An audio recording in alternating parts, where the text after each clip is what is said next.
তরুণ ছাত্র সমাজের মেধাবী ঠিকানা এবং সৎযোগ্য দক্ষ আদর্শিক নেতৃত্ব তৈরির অঙ্গীকারবদ্ধ প্রতিষ্ঠান বাংলাদেশ ইসলামী ছাত্র শিবিরের ঢাকা মহানগরী পূর্ব শাখার আয়োজনে অন্যান্য শাখাগুলোর মতোই 2025 সালের প্রকাশনা উৎসব, নববর্ষের প্রকাশনা উৎসবের আজকের এই আয়োজনের উপস্থিত সম্মানিত বাংলাদেশ জামাত ইসলামীর নেতৃবৃন্দ, ইসলামী ছাত্র শিবিরের সম্মানিত নেতৃবৃন্দ, সুধী মণ্ডলী, ছাত্র ছাত্রী ভাই বোনেরা এবং আমার সামনে উপস্থিত সম্মানিত সাংবাদিক বন্ধুগণ, আসসালামু আলাইকুম রহমতুল্লাহি ওয়া বারাকাতুহু। ওয়ালাইকুম আসসালাম।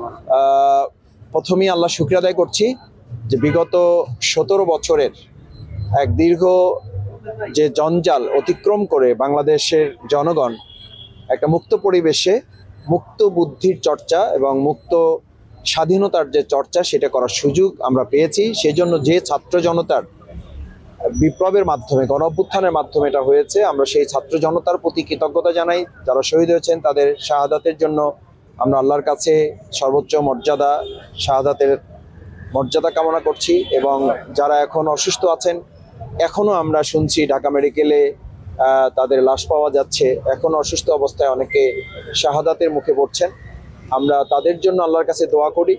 যারা বেঁচে আছেন তাদেরকে আল্লাহ তাআলা যেন সুস্থতা দান করেন, কারণ এই ছাত্র সমাজের একটা গুরুত্বপূর্ণ ভূমিকাই মূলত বিগত 16 বছরের রাজনৈতিক দলগুলোর গড়ে তোলা আন্দোলনের পূর্ণ সফলতা বা পূর্ণ বিপ্লব তারা করে দিতে পেরেছে।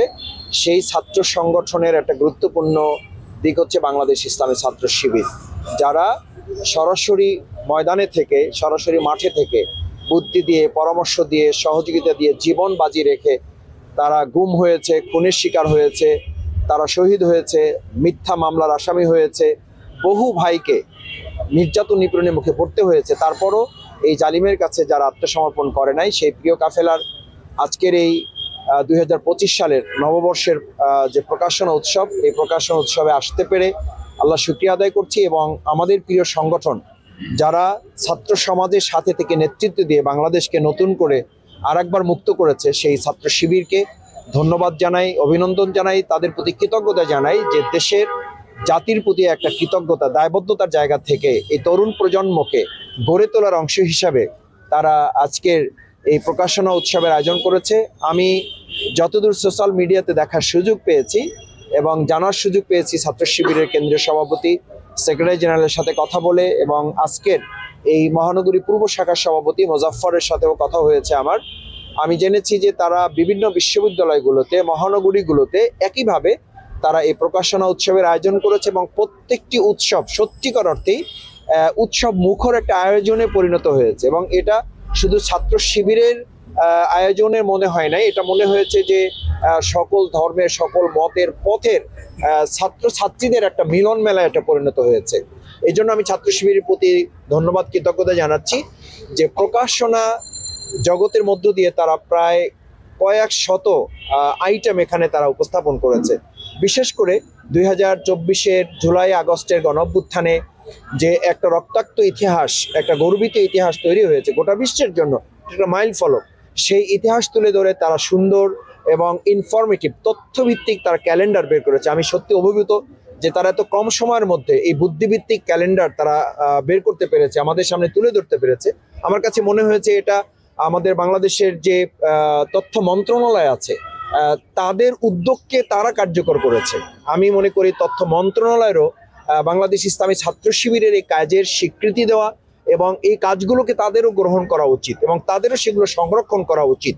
আমি তাদের ডায়েরি দেখেছি, তাদের ক্যালেন্ডার দেখেছি, তাদের বাংলা ইংরেজি ক্যালেন্ডার হয়েছে, তাদের মাঝারি ক্যালেন্ডার হয়েছে, ছোট ধরনের ক্যালেন্ডার, পকেট ডায়েরি তারা করেছে। এই প্রত্যেকটাতেই তারা জুলাই আগস্টের মানে ইতিহাসটাকে তারা তুলে ধরেছে। এটা অত্যন্ত গুরুত্বপূর্ণ একটা দেশের, রাষ্ট্রের একটা দায়িত্ব তারা পালন করেছে। আমি ছাত্র শিবিরকে সেজন্য আলাদাভাবে ধন্যবাদ জানাই যে ছাত্র জনতার এই আন্দোলনকে তারা তাদের প্রকাশনার মাধ্যমে তুলে ধরেছে। আপনারা এটাও জানেন যে বাংলাদেশ ইসলামী ছাত্র শিবিরের প্রকাশনা জগৎটা এরকম যে এটা মানুষের জ্ঞানের মানে যে তৃষ্ণা সেটা মেটাতে সহযোগিতা করে। কারণ আল্লাহ সুবহানাহু তাআলা যে কোরআন নাজিল করেছেন সেখানে জ্ঞানের কথাকেই প্রথম আমাদেরকে এমফাসাইজ করেছেন, গুরুত্ব দিয়েছেন, এটাকে ইম্পর্টেন্স দিয়েছেন যে আমরা যেন আগে জানার চেষ্টা করি। ঠিক সেভাবে রাসূল করিম সাল্লাল্লাহু আলাইহি সাল্লাম একইভাবে বলেছেন আল ইলমু সালাহি।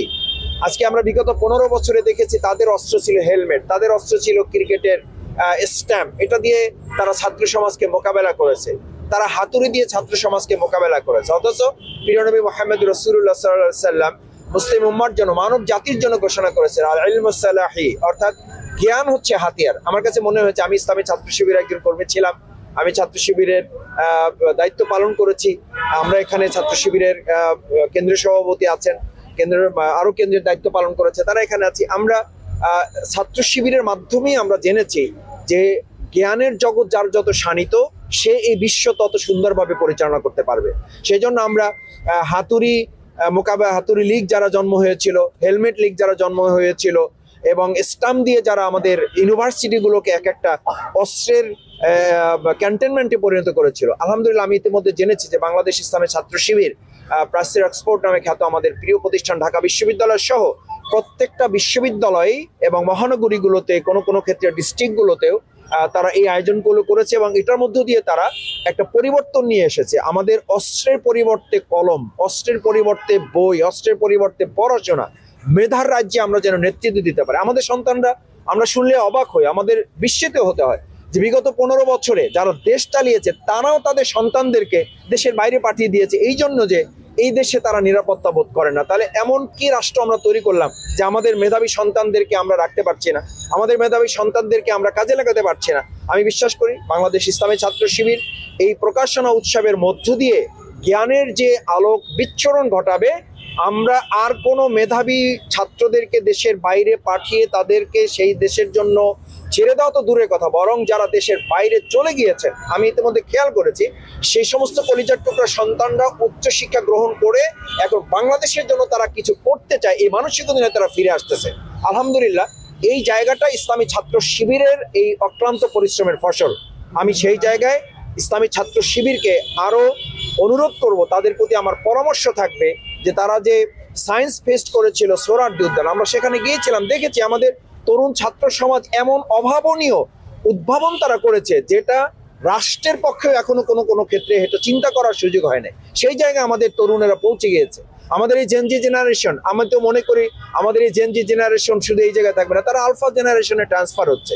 তারা সেই জায়গায় চিন্তা করতেছে বাংলাদেশকে গোটা পৃথিবীর মানচিত্রে কিভাবে এটাকে উচ্চকিত করা যায়, এটাকে তুলে ধরা যায়, এবং বাংলাদেশকে একটা মেধাবী রাজ্যে এটাকে পরিণত করার জন্য। আমাদের ঢাকা ইউনিভার্সিটি নিয়ে এখনো কেউ মস্করা করেন, উপহাস করেন। আমরা সেই উপহাসের জায়গা থেকে, আমাদের ডাকাতের গ্রামের থেকে, আমাদের এই বাংলাদেশের বিশ্ববিদ্যালয়, ঢাকা বিশ্ববিদ্যালয়টাকে আমরা আমাদের মেধাবীদের গ্রাম হিসাবে, মেধাবীদের প্রতিষ্ঠান হিসাবে এটাকে আমরা প্রতিষ্ঠিত করতে চাই। এবং সেক্ষেত্রে ইসলামী ছাত্র শিবির নিয়ে কেউ কখনো দেখি এখনো কথা বলেন, প্রশ্ন তুলেন, এবং খুব বিস্ময়কর ব্যাপার এটা যে ইসলামী ছাত্র শিবির যেন ছদ্মবেশ থেকে তারা বেরিয়ে আসে।